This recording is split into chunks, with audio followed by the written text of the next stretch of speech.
Yeah, if you leave it in your machine, it will absorb moisture, and then it just like condensates inside of the fuel, goes down to the bottom of the tank, and you can't get your machine to run on it. Right in the very bottom there, you can see a dark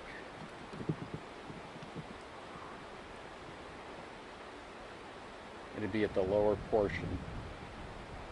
And that's crud and water? Yeah, it's mostly water and then dirt and stuff.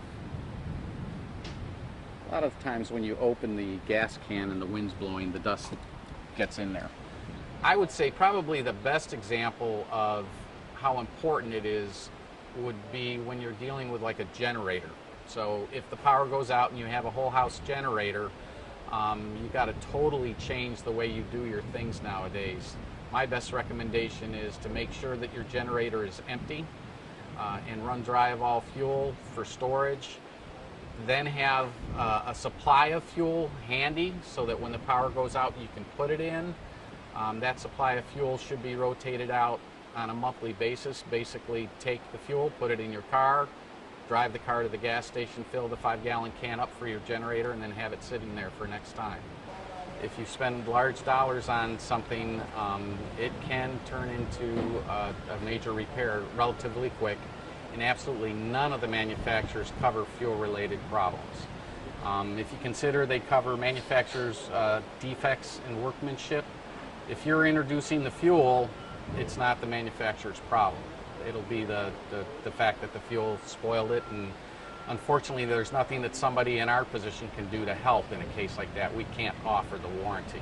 We're working closely with a lot of municipalities and especially fire departments. We have spent a lot of time contacting local firemen, letting them know that we have the still Moto Mix with it and its shelf life, because it is very important that their equipment does run.